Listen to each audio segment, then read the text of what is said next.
Hey, what's going on, guys? Welcome to the GM. Uh, Appreciate you guys for checking in, whether you catch it in the live or in the record. We still appreciate. Oh, let me see if my mic is on. Yeah, it's on. Good. So, um, man, I hadn't been in the live in a long time. Uh, to talk about the Ravens or the AFC North or anything for that matter. Did a couple of videos as of late, been crazy busy with some other projects. And so, man, just not able to get back to the table to talk about ball, right? So, whenever you catch this, man, do me a quick favor, hit the live, excuse me, hit the like, also hit the subscribe if you're not a subscriber. And let's see if we can talk a little bit about the AFC North. No matter who your team is, the expectation is that most people who are in here are going to be Baltimore Ravens fans. But I know that I've seen Cleveland Browns fans stand up in the comment section before. I've seen Steelers fans stand up in the comment section before, and then also Bengals fans. And so we always want to, extend a level of respect to our in division rivals for sure. And in our conversation, man, we're going to talk from honest context uh, when it comes to talking about uh, what's happening in the AFC North. So a lot of news has been happening post the NFL draft, which I think was roughly 3 weeks away now, or 3 weeks behind us now. And I know you guys have heard all of the draft commentary, who won, who lost, what drafts made sense, what drafts did not make sense, who killed it, who didn't, all those things. And so we're not going to kind of debate draft grades, but I would specifically want to talk about what's happening in the division and has anybody raised their level of talent to compete with the Baltimore Ravens at the top. I know I've definitely heard some commentary from your, I guess, your national sports media who have kind of spoke to the fact that looks like the Ravens killed it in the draft and everybody else kind of stumbled and fumbled over some things in their draft. Well, that's not going to be my perspective until we actually take a look at who was drafted, so on and so forth. But first, man, let's get into a little bit of AFC North news. First up, the most recent news in the AFC North is Pittsburgh makes another big trade, sending George Pickens to the Dallas Cowboys for a third round pick and I think a sixth round pick. And to me, if I'm just looking at the at that trade on surface, no depth to it, I think it's a good trade for the Cowboys and for the Steelers. Excuse me. Um, from the Steelers' perspective, I think it's a good trade because George Pickens, based on what you've been able to see him do, is an explosive wide receiver, good hands. He's uh he's a ball snatcher, meaning he catches the ball away from the body. He can make the contested catch, the deep catch, uh, good speed, and he could actually turn into an elite wide receiver. He's actually played with less than stellar quarterbacking, and he still has been super productive. And so I believe the Pittsburgh Steelers could foresee that he's going to be in that 27 to 32 million dollar price range when his contract comes up. Well, because they traded for DK Metcalf and then paid him five for 150, $30 million a year. I said when that trade happened, that was the end of George Pickens in Pittsburgh, and you thought he would have been moved draft night. Sounds like this draft, excuse me, sounds like this trade had been coming for several weeks from draft night all the way to till a couple of days ago, and the deal finally got done. I thought it would have made better sense if the deal had it got done draft night, so the Pittsburgh Steelers could use the draft capital instantly. But hey, they're the competition, they're the rival, and so hey, whatever stumble and fumble that they can do to lessen their chances uh, against the Baltimore Ravens, then I'm cool with that. Um, from the Dallas Cowboys side of the trade, I think it's an excellent trade. Yes, have all kind of cap issues as he is going to be a free agent at the end of the season, just like every other team in the league who has elite players. Elite players get paid, and this kid is an elite player. I don't think it's going to be a 1 year rental. They have absolutely been looking for a second uh, guy to run with CeeDee Lamb. Him and CeeDee have different games totally. Uh, CeeDee Lamb is more of a, what's the word I want to use? He's more of an inside receiver at this point. George Pickens is definitely an outside receiver, explosive. Now, am I saying CD can't play outside? No. But I think they're going to be a perfect complement to one another. Um, and I think that the Dallas Cowboys will end up having to pay George Pickens. Now, hey, here's the truth. If George Pickens is a big time player in Dallas, they may not be able to afford to pay him, but you can't get better in a second wide receiver than a George Pickens on a rookie deal. So if it costs you a third round pick to make your offense better instantly, I think you can't overlook that. So I thought it was a good deal for the Dallas Cowboys as well. And I think some teams in that where are they? NFC East, I believe they're in the East. Philadelphia, Washington, and um, Philadelphia, Washington, and Giants. I think that there's going to be some teams that have some trouble containing this offense with a CD, with a George Pickens, with um, with what they're going to be trying to do, uh, offensively. What's going on, Jeremiah? Yeah, I do agree with you, Jeremiah. Pickens does have some issues, but he still is an explosive athlete. And specifically about Pittsburgh. Pittsburgh has been known to draft some um, wide receivers that seem to have some in-house. What I mean in-house is locker room and organization. They seem to draft some guys that seem to be some mild contention. You had Deontay Johnson, George Pickens, Claypool. It seems like there was another that Pittsburgh had to end up getting off of.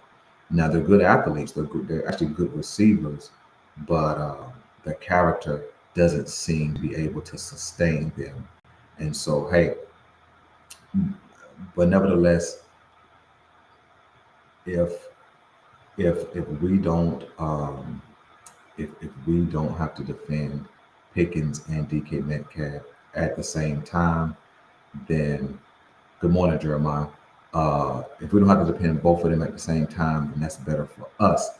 So I think it's a win-win for both teams. Dallas has been looking for, like I said, that number two. Pittsburgh needed to and wanted to get off of George Pickens. That got accomplished. The draft compensation, the third and the sixth, it's not that bad. And then we'll see. We'll see.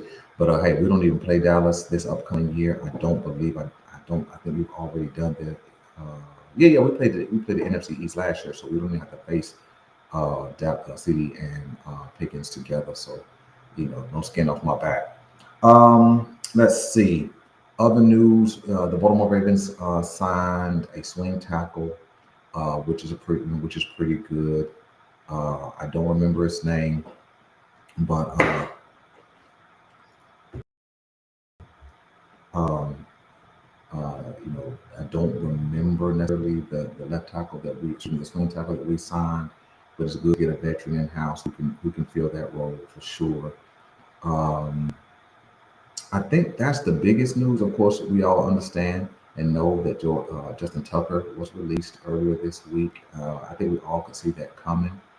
From the draft and the title loop to this week's release. I thought we could see that, but I think, in all honesty, this release was coming, even if we just based it had based the decision to release Justin Tucker on performance.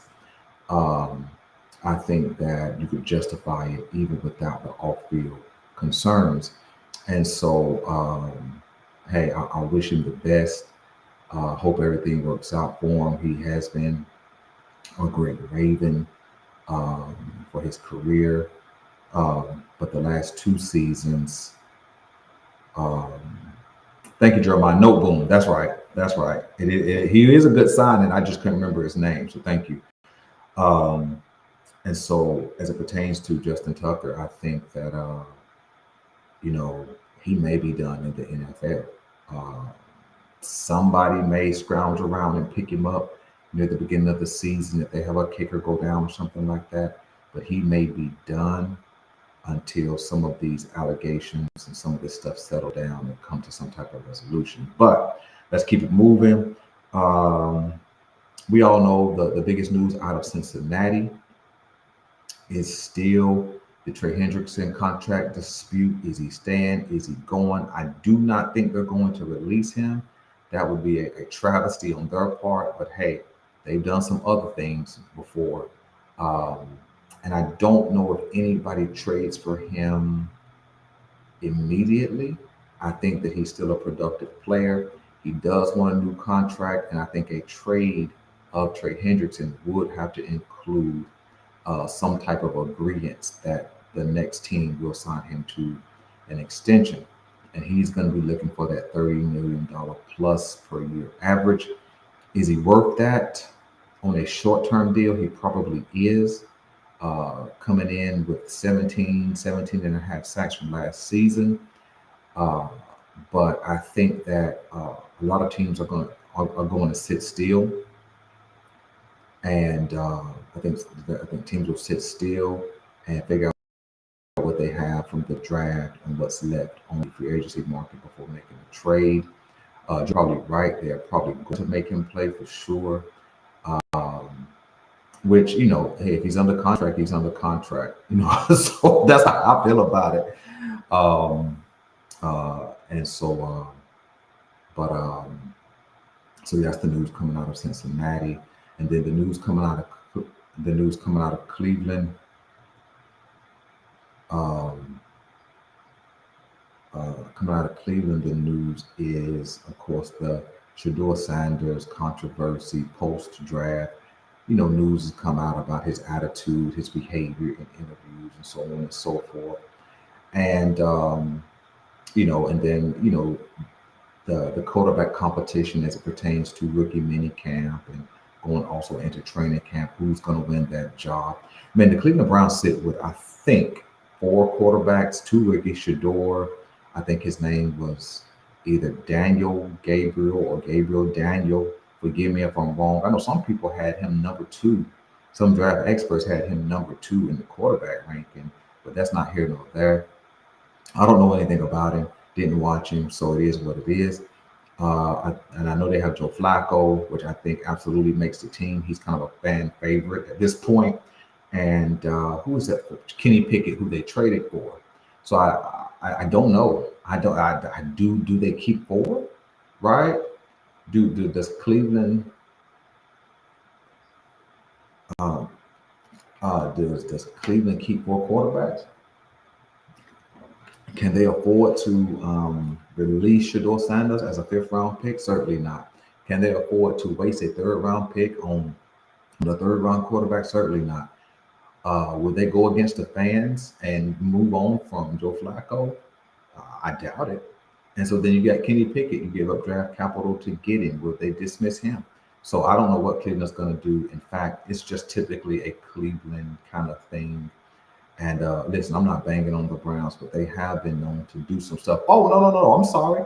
The Cleveland Browns have five quarterbacks. I forgot about the often injured, mostly injured Deshaun Watson, which was a bad deal, bad decision from the very beginning. And so I don't know what Cleveland's going to do at the quarterback position. They have five. They're not going to keep five. It's possible that they put Deshaun Watson on the street. They may have to pull a Russell Wilson type move, right? Um, a Russell. a type move, and they try to eat that money. But I think Deshaun Watson has big money on the books this year, big money on the books next year. Um, yeah, I think so. I think he is gone. And I think getting rookie quarterbacks and getting an old veteran on a good deal and signing Kenny Pickett was also a good deal. Yeah, that's right. They'll stash him on our good point, Jeremiah, for sure. And so and so and so I just think that I think that the Browns have some type of quarterback conundrum. And so that leaves us to where we are in our conversation for today, right? Who is going to compete with the Ravens at the top? Now, let me not be an elitist. Let me not be an elitist for the Baltimore Ravens. Uh, um, but I do think that we still stand at the top. I don't think we had a departure this offseason that would lead us to, having some kind of deficit necessarily. Let me pull up my slide. Uh, I don't think, and I don't think anybody made any moves that would raise anybody to our level. I think everybody made good moves for the most part to kind of raise their level of competition.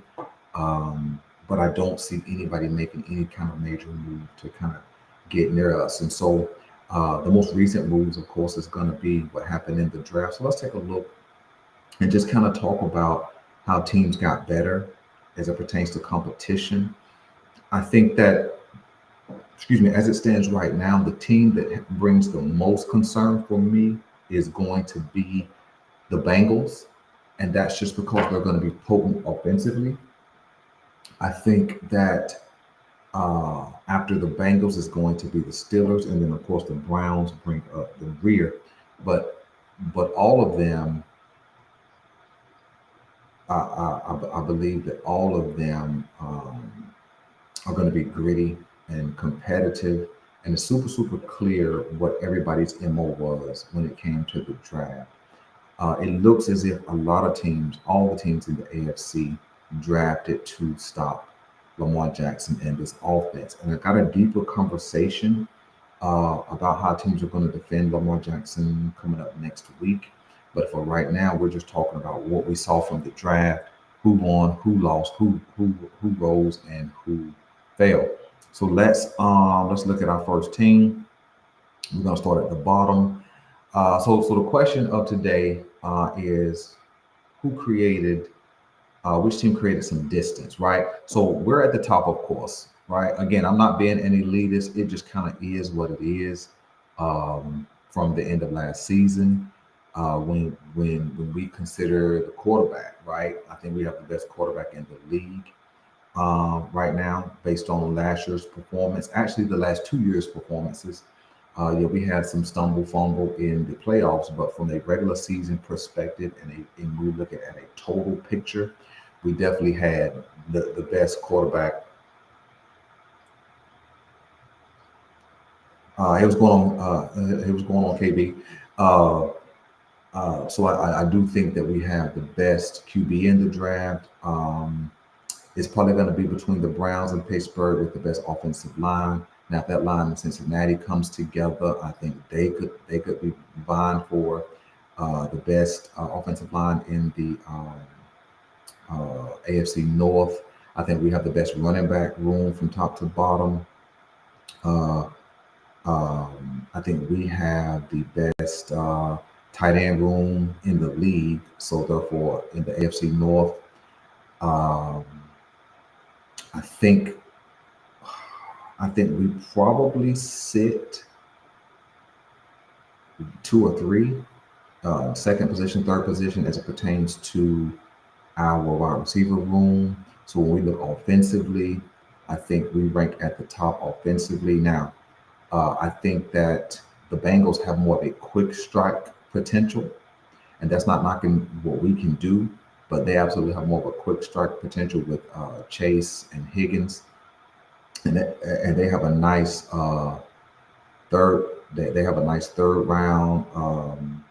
It's not a third round, excuse me, but they have a nice third round receiver. I can't remember his name, but I know he played okay last season. When you look at the defense side of the ball, I think defensively, Pittsburgh probably has the best defense. Hold on. Let me let me change that word. They have the most complete defense from front to back. When you look at the edge rush, when you look at the interior, when you look at the linebacking potential, and then when you look at the secondary. Now, when I say complete, I'm not saying that they're best, because if we can put all things together defensively, I think we're going to be right there with anybody else. But when I say the most complete, when you look at the provenness, the lack of questions they have defensively, we still have some questions about cornerback depth and safety depth, um, in some aspects. Uh, who's gonna who's gonna roll beside Roquan, so on and so forth.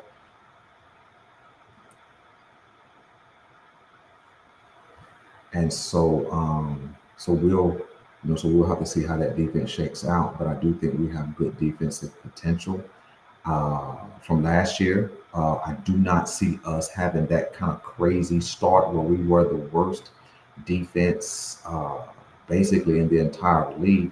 And I'm saying, I know we had a great run defense last season, but I think that because the secondary was so bad, whether that was coverage, technique, coaching, or a combination of all, whether it was on one player, two players, or all players, we were still the worst for the first 10 and a half weeks. I say 10 and a half weeks because it took 10 and a half weeks for us to for us for us um, to get into kind of the the mode of what we were trying to do defensively, and then we definitely turned into one of the better defenses the last, I guess you could say, 5.5 games. I do hear you guys. I do hear both of you guys, Jeremiah and KB. Um, I think that the Baltimore Ravens do have um, um, we do have some quick strike ability, but to be honest, we're not really a quick strike offense. When you look at, and this is what we're actually going to do. Let me drop something right quick. So we're going to do what's called a Thursday night football, and it's going to be on Thursday nights, and we're going to do it live. So I invite anybody and everybody to um, I do invite anybody and everybody to join that live stream where we take 17 games of this past season. We're going to preview them, or not really preview them. We're going to go through them on Thursday nights, and we're going to kind of see what kind of caused the Baltimore Ravens to, stumble, what kind of caused us to fumble, literally or figuratively, and then we're going to also talk about what caused us to be successful. But nevertheless, that's to come. That Thursday night football idea, but all right, all right, great.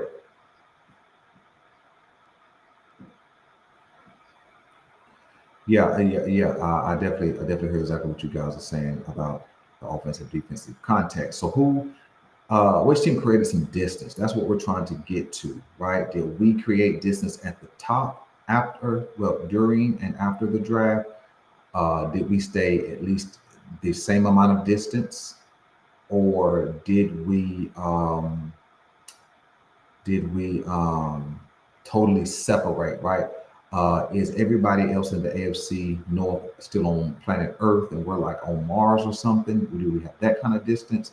Or is everybody in the same stratosphere, but the Ravens are just clearly ahead of everybody else? So let's kind of take a look and see what happened in this draft, right? Give me one quick sec.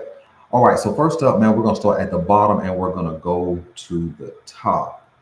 And what we want to do right here is we want to talk about. You guys want to see me for a moment as I go through these draft picks. All right, so the Cleveland Browns, of course, they jumped off the draft with a trade, and they traded back from number 2 to number 5 with the Jacksonville Jaguars. Picked up a next year second round pick, which I think again still puts them in context of getting a quarterback next year if there's somebody who's better than what they have. But that's not here nor there. But they did pick up one could say the best interior defensive lineman in the draft, Mason Graham out of Michigan.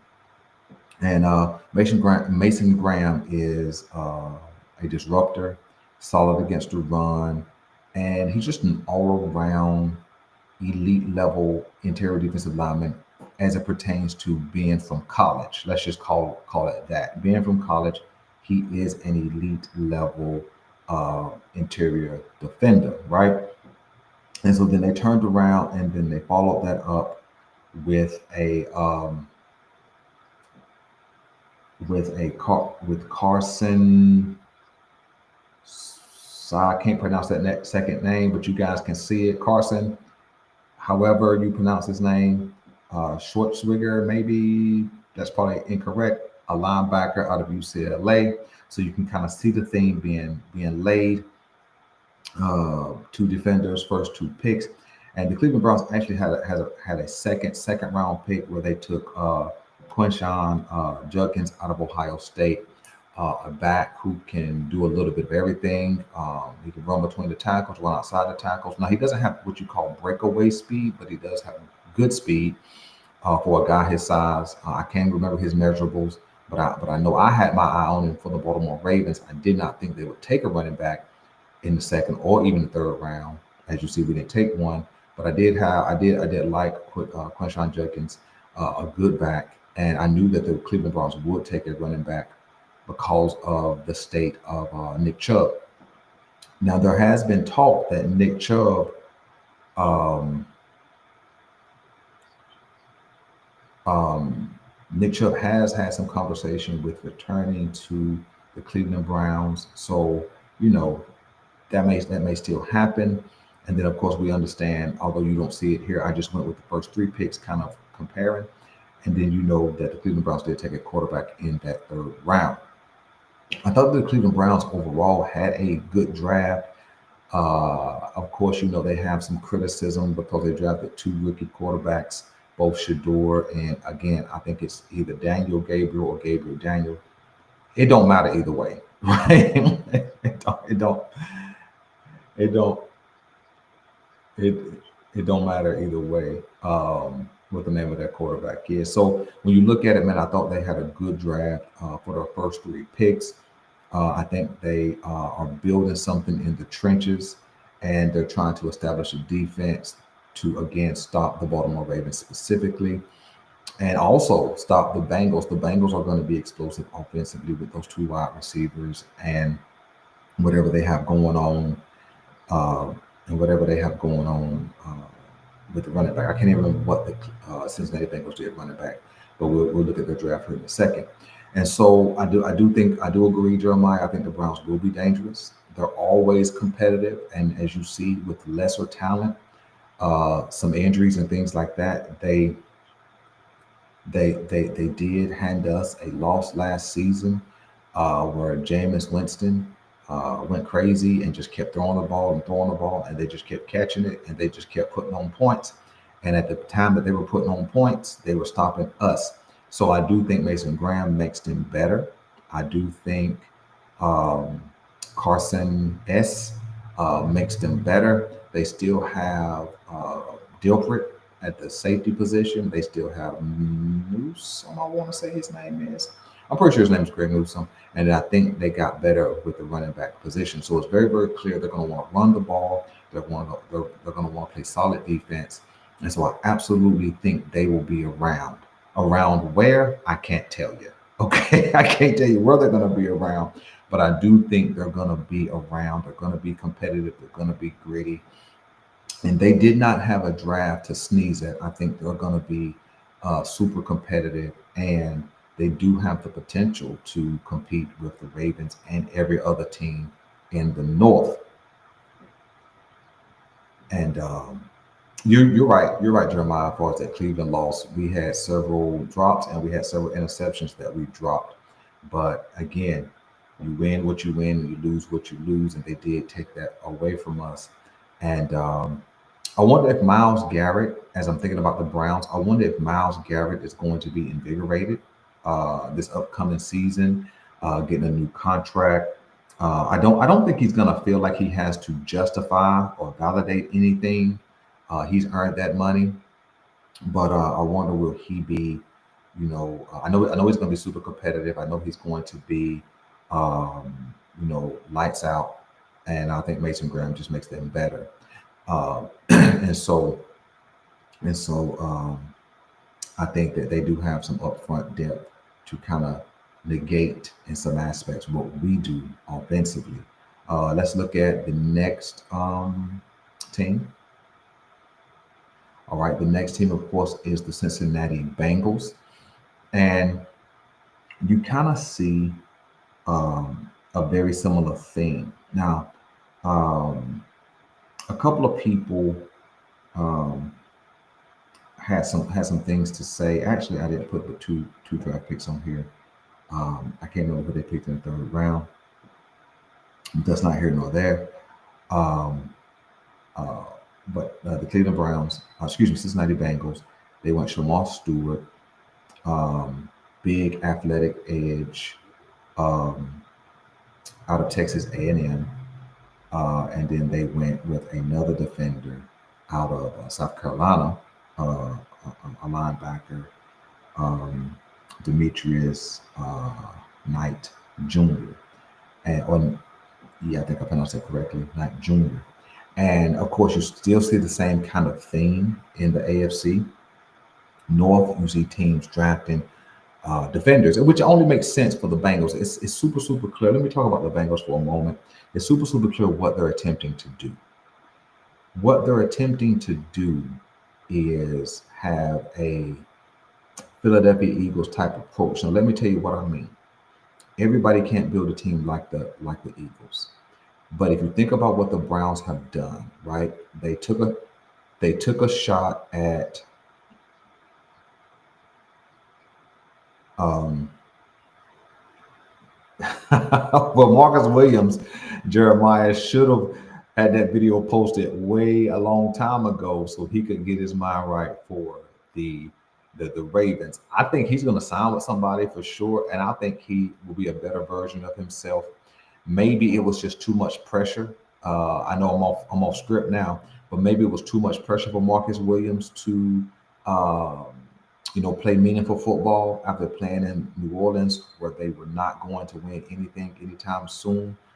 Uh, and so maybe that was too much pressure. I don't know, but good luck to him. Good luck to him. I'm glad we could close the chapter on that book for sure. But back to the Bengals, I think that when you look at what the Bengals are doing, they built an offensive line, two huge tackles, six 6'8". Um, yeah, and we're not when I come back after talking about these draft picks, we'll definitely talk about Williams and some other things going on in Baltimore with our roster for sure. But but uh, they built the Bengals built two big offensive two bookend tackles, Amarius Mims, 6'8", 315 plus pounds, and then of course Orlando Brown, formerly of the Ravens, left tackle. And so they got them as bookends. They made a consistent effort with building the offensive line. They they moved on from Joe Mixon, so they got some new blood in the backfield, so to speak. Of course, they locked up their two big wide receivers. So it's very, very clear they're going to invest heavily into the offense. Well, they've already invested heavily into the offense, and they're going to rebuild the defense, younger, cheaper, which is the sentiment of the Eagles. The Eagles rebuilt their defense. They had a lot of young defensive talent. Now, some of those guys just got paid. Milton Williams left. They let go of Darius Slay this past season. but Darius Slay was the only player getting paid on that Eagles defense. And so you can kind of see the Bengals take that same approach. They're gonna rebuild the defense, make the defense cheap, be explosive offensively, and so all they really have to do, if they can negate a few drives, right, while they're putting up points, if they could negate a few drives per game, they'll be super competitive this season. So you can kind of see what they're doing. Shamar Stewart. Now, I think he's a great athlete. I don't know how great he's going to be as an edge rusher, as he comes from Texas A&M with not a lot of productivity. That could be scheme, that could be the talent around him, or that could be the player. But that's not me to excoriate Shamar Stewart. And then when you think about Demetrius Knight, uh, big interior, excuse me, solid linebacker, kind of a sideline to sideline guy, some talent for sure. So it's very very clear they're trying to build a defense cheaply, which is fine. I don't mind that, and to stop the Baltimore Ravens. And again, that's going to lead into a bigger conversation next week. Let's go to the next team, right? So we understand who this team is inside and out. The Pittsburgh Steelers finished second, of course, in the AFC North. And in fact, they were in the driver's seat for most of the 2024 season, right? And and the Pittsburgh Jeremiah, you must be talking about Shamar Stewart. Yeah, I think he may not get numbers, but I think that he is going to be a good player, super athletic, strong hands, strong play with power and strength and some speed. So I definitely think he can cause some havoc. But now that we're looking at the Steelers, right? The Steelers, I thought again had a clear modus operandi, right, of what they're trying to do in the draft. They went Derek Harmon, which I think which is a good pick for sure. A guy who was mocked to us down at 27 on several mock drafts. And then in the second round, they went Caleb Johnson, and we'll talk about their strategy here in a second. And then in the third round, they went defense again with Jack Sawyer. Now let me tell I'm gonna say something right here about Jack Sawyer, and you guys may think I'm totally off my rocker, but I'm gonna tell you who Jack Sawyer is going to become. Jack Sawyer is going to become of all these picks, I like Jack Sawyer the best.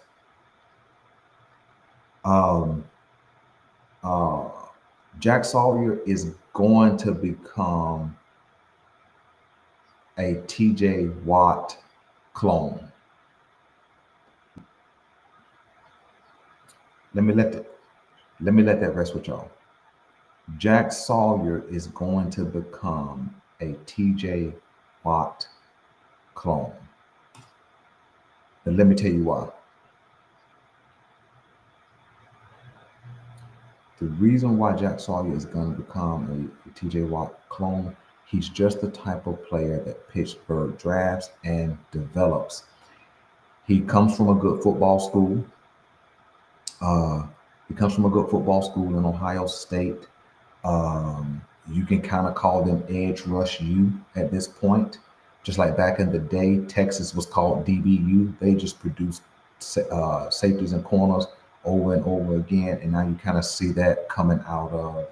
Uh, uh, you are you talking about Jack Sawyer not becoming a TJ Watt clone? Is that who you're talking about?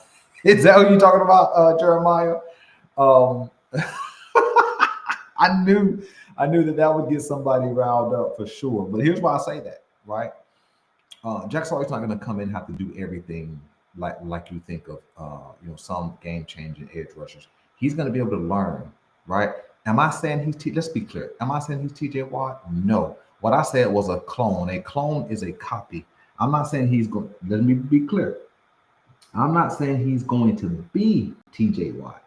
I said he's going to be a clone, right? If he gets the right coaching, and he keeps his head down, work, develop. Oh, for sure, for sure. And Jack Sawyer is going to be that. I'm telling you. Listen, listen.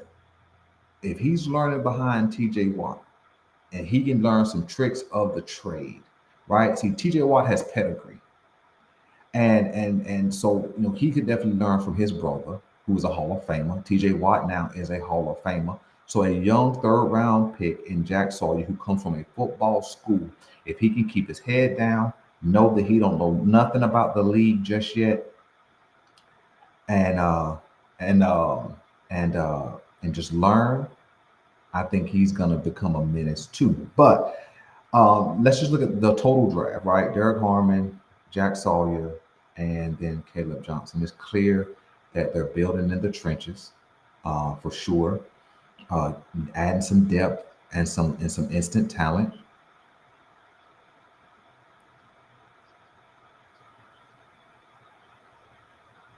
and and so and so and then Caleb Johnson, right?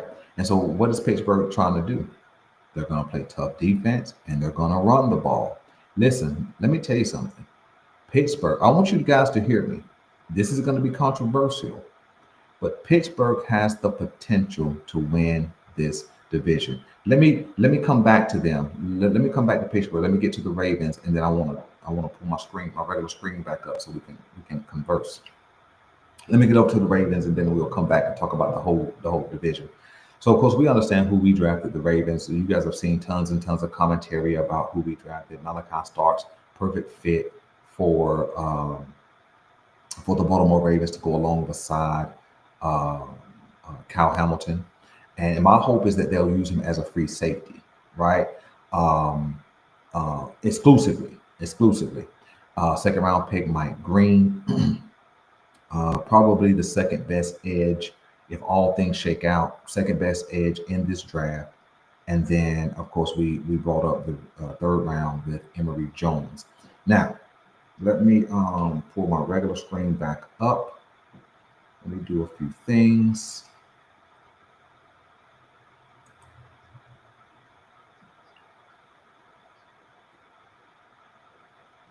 All right, let me get back over to you guys. All right, so here's the deal. Okay, I think that after we've seen the entire draft class, right? I thought everybody in the division had a good draft. Nobody gets less than a B in our division. Um, the Baltimore Ravens were probably an A draft. I thought the Bengals were a B draft. Uh, I thought the Browns were. I think the Browns had an A level draft based on what they were trying to do. I know they took some hits on credibility for what they did at the quarterback position, but it is what it is. And I thought Pittsburgh had an A draft. I think each team had an idea of what they wanted to do in this draft, positions they wanted to fill, um, and they went after them and filled those drafts for what they needed. So let's look at the division as a whole, right? It's going to be super competitive, and I think we're going to qualify once again as the most competitive and or best division in football. I think as it sits right now, with no other trades, um, and if we go into the what's that thing called? Training camp. If we training camp with each roster set, Bengals, Browns, Steelers, Ravens, um, all teams are gonna be in play. Now I know that sounds crazy, but I think every team is in play for the AFC North. Now let me explain what that means. We saw each team except for the Bengals take a game off of the Steelers, excuse me, off of the Ravens last season. The Steelers took a game from us, the Browns took a game from us, and the Bengals were beating us for 3 quarters before we took over late in the game. Otherwise, they could have handed us an additional loss, right? And this was with lesser talent, right? I think each team drafted talent that upgraded what they already had, um, which is not typical for a draft sometimes. Sometimes you can draft a player and you know he's just going to be a rotational dude. Sometimes you can draft a player and you have to figure out what he's going to be. Very, very clear what Mason Graham is going to be, right? If he is anything what he was in college, he's going to be a top-notch interior defensive lineman. Shamal Stewart upgrades the Bengals, and I'm just looking at first round picks. He upgrades the Bengals edge rush position. You know, he's going to be on the field day one. I know he's holding out. I saw the commentary. I know he's holding out, but he'll get in house. He'll get in house and he'll be ready to go. Derek Harmon upgrades the Pittsburgh Steelers interior defensive line, and then of course Malachi Starks upgrades our back end. And so if everybody had an upgrading type pickup, right, then the level of competition is going to be very similar to what it was last season, right? Because everybody upgraded at a position. I think that the separator is going to be um, for Pittsburgh, what happens for them at quarterback. For the Bengals is going to be what happens for them defensively. And for the Browns is also going to be what happens for them at the quarterback position. Um, for the Baltimore Ravens, I think the real question that's going to be answered if we can repeat as the North Division winners, I think the question is going to be our consistency. I don't think it's going to be because Malachi Starks is here, the game changes exponentially. Am I saying the game doesn't change? No. I'm just saying because he's here, that's still not going to override. Can we be consistent, right? Because Mike Green is here, that's still not going to override our level of consistency because that's what tripped us up last year. These other teams will take advantage of our inconsistencies and or our lack of execution, right? And so when you look at this draft, I do think the Baltimore Ravens still sit at the top. And I think that the separator for me is not Malachi Starks. The separator for me is Mike Green. And the reason why I think Mike Green can be a decisive factor is because he's so explosive and violent um, and twitchy, right? It's not something that we have. We have some athletes. Odafe Oweh is a great athlete. Tavius Robinson is solid and steady. Uh, he's not the athlete that Odafe is. Adisa Isaac, we don't know much about other than what he was in his draft analysis and profile. And then Calvin Noy, we know what he is. And David Ajabo, I don't think he makes roster because I don't know if there's going to be room for him if all of the other pieces um, if all of the other pieces pan out. But I think that having a guy, right, and here's my perspective. I think if the Ravens use Mike Green as uh, like a specialist, like a situational specialist, second and longs, third and longs, a guy you bring in, he's fresh, he's ready to go, and a guy who can get off the edge quickly and fast, get sacks, crush the pocket, those kind of things, or collapse the pocket rather. I think that he is going to be one of the biggest difference makers. Is Malachi Starks going to be great? I believe so, but I think that it's going to be tough for him to get Adarius Washington off the field for him to get primary minutes. Am I saying he won't get primary minutes? No, he definitely will. He's going to get playing time. He's going to be a starter. They're going to figure out some creative ways to get all three safeties on the field, all of that. But that's not this conversation for today. I just think from the draft, the Baltimore Ravens still remain at the top. Now, our third round pick, Emory Jones, has a labrum injury. And the speculation is that he's going to be out until training camp. But that doesn't bode that doesn't bode too well for for for for that's a blow for the third round pick. That's what I was trying to get to. I thought that he come in and compete. I thought Emory Jones could come out and compete for maybe the left guard position, possibly. Um, but hopefully he's healthy and ready to go. Shoulders can be kind of tricky. Um, but of course, like again, we did draft. Excuse me, we did pick up No Boom. We did draft Carson Benson as another tackle piece that's to have some depth. We do have Voorhees, so on and so forth.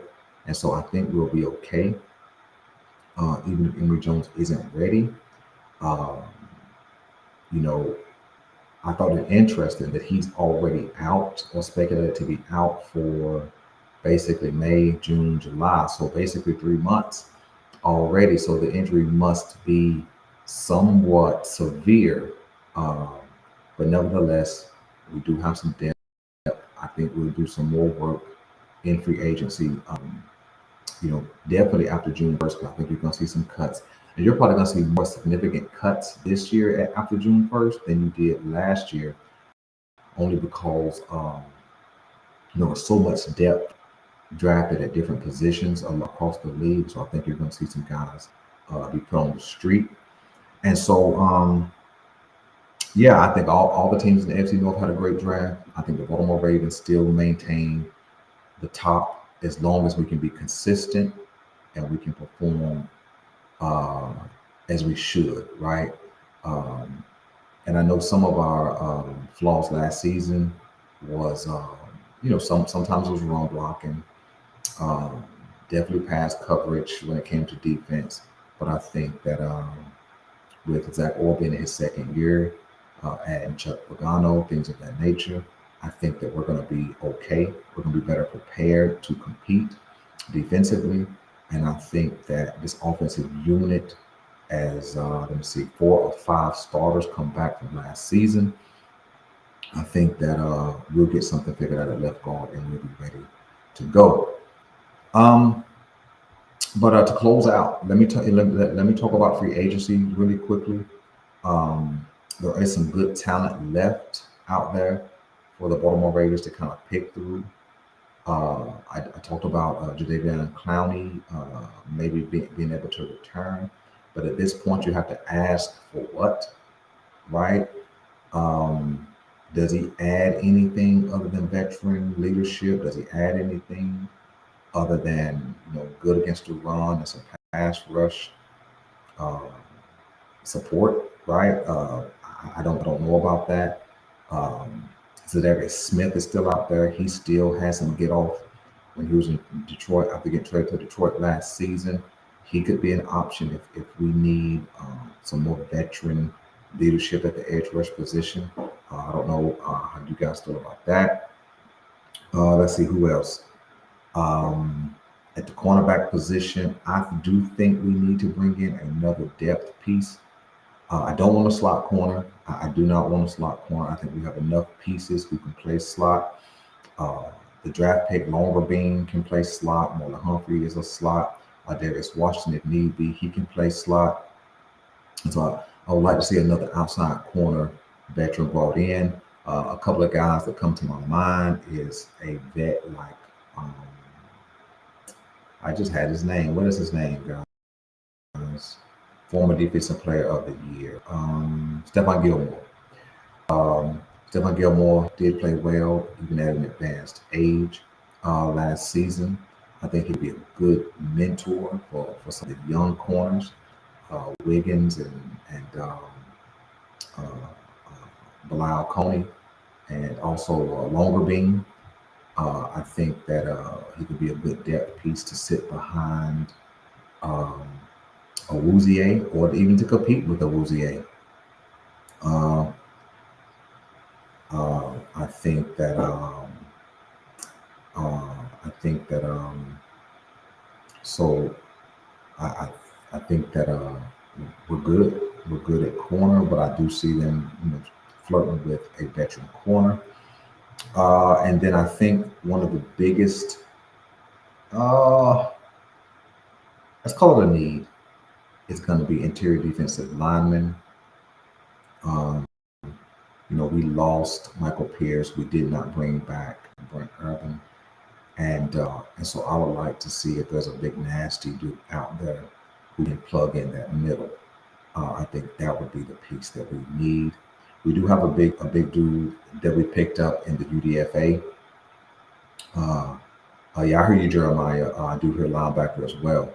Um, and so as possibly a need. And so I think that um, uh, that was going on, Hendo. Good, glad you jumped in here for sure. Um, but all in all, man, I think we're ready to go. Even if we have some last minute additions, I think we could jump on the field right now and win 11, 12, 13 games, right? When I say 11, 12, or 13 games, that's having a question at who's going to be the starter at left guard, right? That's having a question of who's going to run beside Roquan.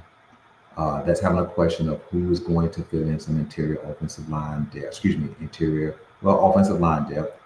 No, not offensive, defensive line depth. Excuse me, and then also who is going to solidify those cornerback positions, right?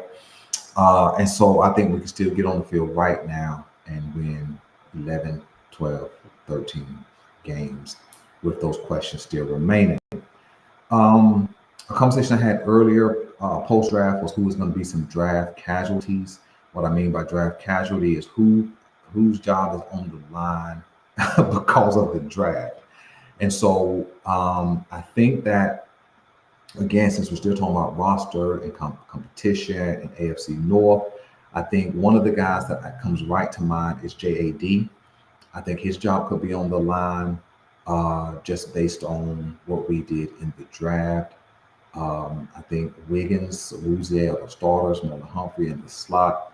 I think Coney makes his team. I think that Longer Beam, I did not think he had a shot, but when I start looking at his film, I think that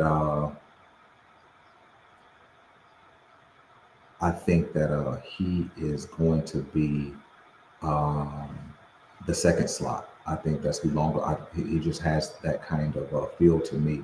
So I think JAD could be in some trouble as far as his roster spot. I think at the safety position, I think Bo Braid, I think he could be a draft casualty. Your top two is going to be starts Hamilton. Davis Washington is that third safety. And then you got Sanusi Kane, who I think makes the team just based on his special teams prowess. So I think Bo Braid could be the odd man out. Because the truth is, you bring 11 guys in. Now, am I saying all 11 make the roster? No. But when you bring 11 guys in, somebody got to go, right? When you come down to the linebacking position, uh, Roquan Simpson, uh, Teddy Buchanan, those are locks. And then I think the UDFA, Jay Higgins, has a shot to make this roster. The guy they brought in, I can't remember his name, the guy they brought in free agency, he may be vulnerable because if these young talents show something, it's a lot easier to go with a young talent, right? When you get down into the trenches, I think everybody's a lock. That is true. That is true, Hendo. They do love an IR stash. And I think that right now, I think that could be Emory Jones. I think that because he's already hurt, he's going to miss rookie mini training camp. He's going to miss OTAs. He's going to basically miss full preseason to the preseason, right? And and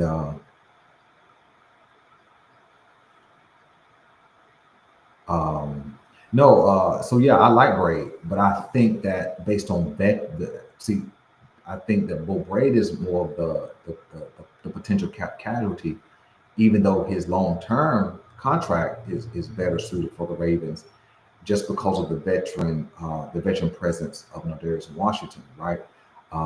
That's why I think Bo Braid is the odd man out. Now he could definitely end up on a practice squad, but I think as far as the 53 man, but of course we have a long way to go before we get there. When we go to the edge rush position, let's go there. Okay, Mike Green in. Somebody has to be out, right? Because you know who the locks are going to be. Odafe Owe, lock. Uh, um, let's see. Odafe Owe a lock. Calvin Noyes a lock. Tavius Robinson's a lock. When we look at, I think Mike Green immediately slots in at number 4. That don't mean he's going to get the position 4 type minutes, right? But I think he's the 4th edge rush uh, immediately into that rotation. Let's see. Uh, Behind him, I think it's Adisa Isaac. I think he's a roster lock only because you spent a third round pick on him last year. You have not been able to see what he's going to do. And you're going to need a guy like Adisa Isaac to prove himself because you're going to have to make a big decision on Odafe Owe at the end of next season. Um, yeah, I think so. I think so. And so let's see. Then Ojabo. Yeah, yeah, injured or go out. I think he's odd man out. Now, if I'm the Ravens, man, I'm trying to trade him. I'm trying to see if I can get a 6 or a 7. I know his trade value is going to be super low. His potential is high, right? We've seen some flashes from Ajabo, but he just has not been able to put it together for some reason. Um, and sometimes you guys know this. When there's a lot of nepotism, right? At whatever level, and um, whatever level nepotism happens at, whether it's in management, whether it's in ownership, whether it's in legacy establishment, you tend not to work hard sometimes. And so we understand that David Ajabo was a Mike McDonald uh, player from Michigan. And you remember the conversations that we saw video wise. Remember, Mike McDonald told him that, hey, I told you it was going to come get you, right? And so I'm not saying David Ajabo is not a hard worker. We know he had to come back from injury his first season. Um, I heard you. I heard Jeremiah. He did play in both playoff games, and he is healthy now. But I'm saying, in the context of vulnerable to be traded or moved on from, see, at the end of next year, he's a free agent. We can't pay, and I got this conversation coming up, big time conversation coming up next week about who stays and who goes. Because man, everybody needs to get paid.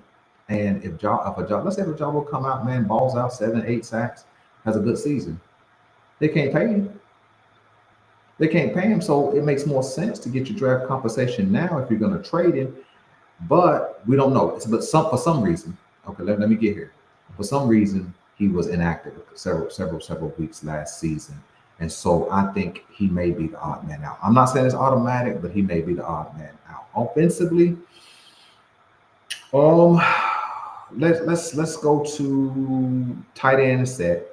I think they're going to ride with Mark Andrews all season. I think he's an obvious uh, um, free agent casualty next season, unless something weird happens with Isaiah Likely, right? If something happens with Isaiah Likely's contract talks, um, I think he's going to be out. Uh, I think that let's see who else. I think they're going to try and resign Charlie Kolar on a low end deal. But if you watch Charlie Kolar, like we all have, he has the potential to be good in this league. And so other teams know that. So I think other teams who need a good tight end would pay him a little bit more and and move forward. Let's see who else. So I think the tight end room is set for right now. Again, they're going to allow Mark Andrews. He leaves next offseason. And the thought is that Isaiah Likely gets the contract. When we jump out, no, let's jump inside. Let's go to the offensive line. Locks, Stanley, Linderbaum, and uh, Falele, and Roger Rosengarten. I think Voorhees is a lock going into his third season. He's basically had 2 years to recover from the leg injury, so he should be ready to go. But again, we only have seen him in real action a limited amount of snaps. The truth of the matter is he could not overtake Patrick McCarry after Patrick McCarry took his spot. And NFL rule is, maybe it may be a pseudo rule, but the NFL rule is you cannot lose your job to injury. But that's exactly what happened. And so you know, he has all the ability. He's strong. He's good positionally, solid athlete. So we'll see. But I think he's a lock for right now. So if that's our five starters, we just have to roll with that. And then backups, I think because of injury, Emory Jones' injury, he could be an IR stash for sure. So I think that Vincent's a lock. I think that the most recent offensive tackle, swing tackle signing is a lock. So we're up to seven. Um, I think you're going to see some activity happen at the interior offensive line, only because I think that you can't really depend on Ben Cleveland. Why? He's going to be suspended. He's going to be suspended for for the offseason arrest for the DUI. So you can't bank on that, right? So he could be um, displaced because of somebody that we have to bring in to fill his spot, whether that's somebody who's already a part of the practice squad from last year, or whether that's somebody new. Um, yeah, McCary did get paid, right? That which kind of solidifies his being able to start again. Like I said, we did see Voorhees, but in limited snaps. What is he going to look like the duration of a season? Again, he has all of the ability. I'm not questioning his ability, but we just have to wait and see. But again, he's a lock. He's a lock. So I think we have seven locks. I think we have two questions, right? Ben Cleveland is a question, and then whoever is the other backup for interior offensive line is a question. Now I think the seventh round pick, Dellinger, he's better than what people expected. I think what had him drop all the way to the seventh round, he's really a fourth round pick probably, but what has him dropped to the seventh round is he had um, the ankle injury and the tightrope surgery. And so, but he was ready to go at the combine, performed very well, showed a lot of athleticism for a guy his size 6'5", 325, a 9.5 foot broad jump, speaks to some explosiveness for a guy his size. He had, there was another 32-inch vertical for a guy his size. So I think he has a better shot than we think of making this team. Anyway, and so seven locks at line. Running back room is set. Henry, Justice, Hill, and Keaton Mitchell. I think that I can't remember his name. I know his last name is Ali. I think Ali could be vulnerable to be cut. I think Patrick Ricard is a lock. Um, now let's finish up. Quarterback room is set. Lamar Rush, and then wide receiver room. I think Zay, Bate, D Hop, locks. I think Tez Walker is a lock just because he has some untapped potential. He has never really been used just yet. He's had one full season uh, in an NFL locker room, learning how to be a professional. Um,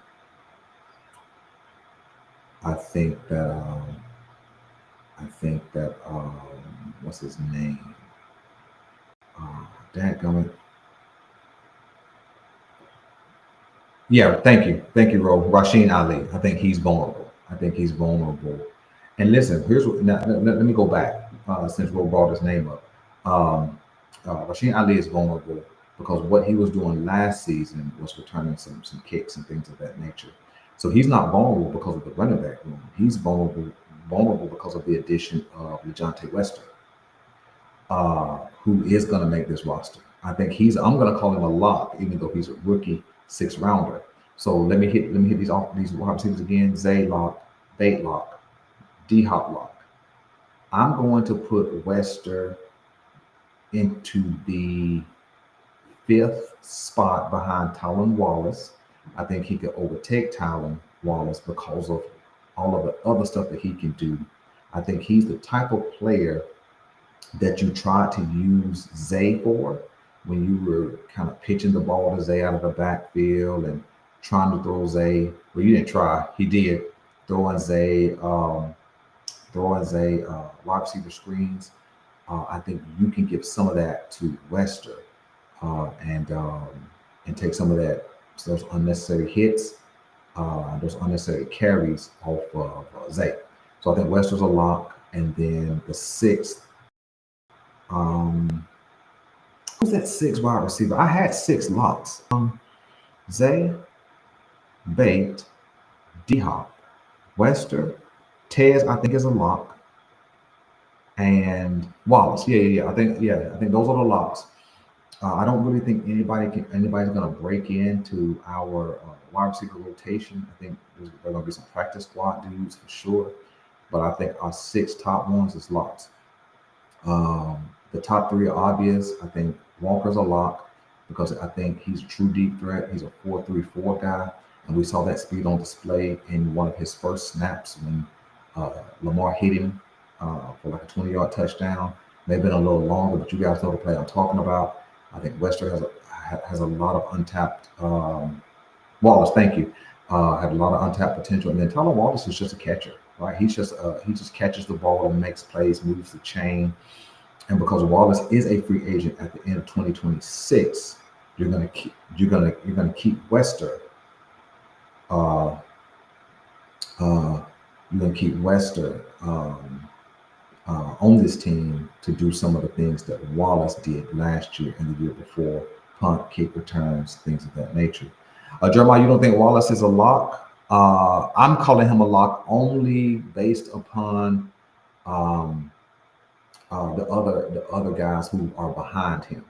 Uh, in fact, I make Wester more of a lock than Wallace, only because he's locked in for 4 years on a cheap deal, and what he can do with the ball in his hand is a little higher than what Wallace can do.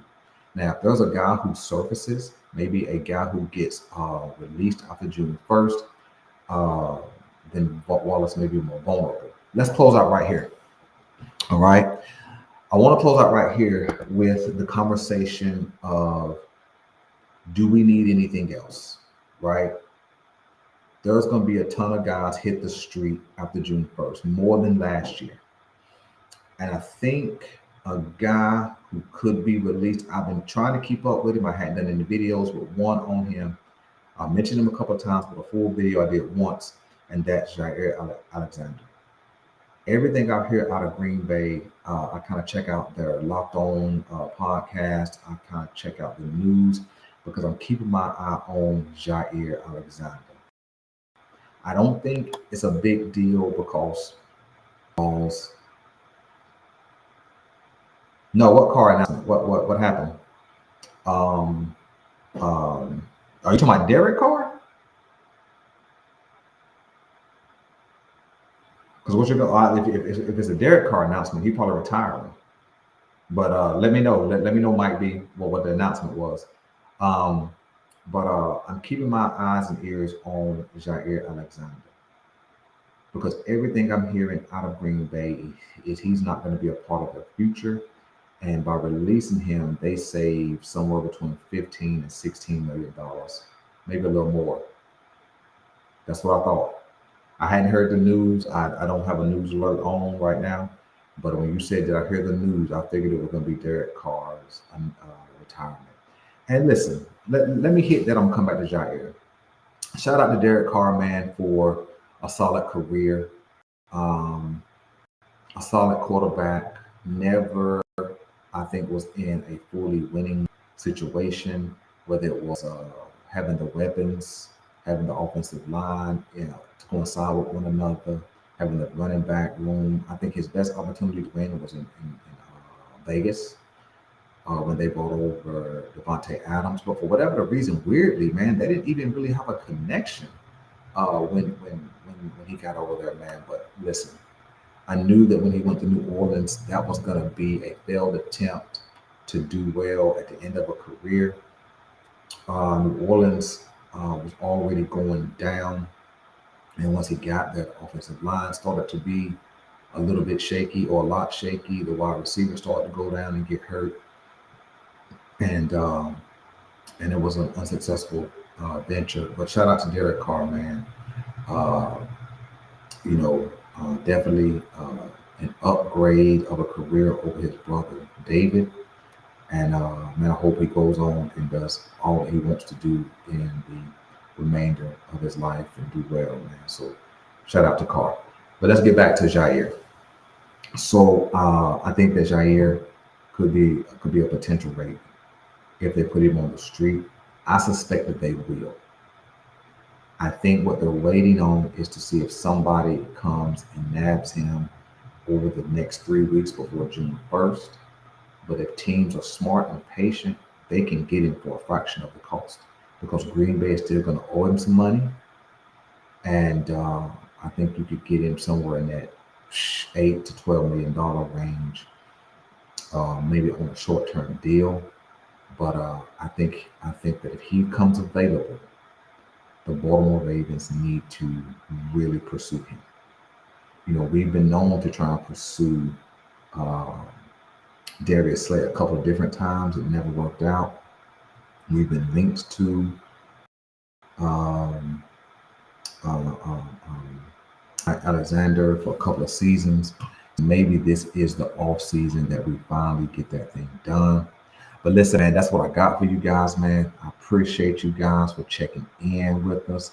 Again, man, hit the like button, hit subscribe if you haven't subscribed. And I will definitely be checking you guys out soon. I appreciate you guys. I'm your guy, Boulanger. This is the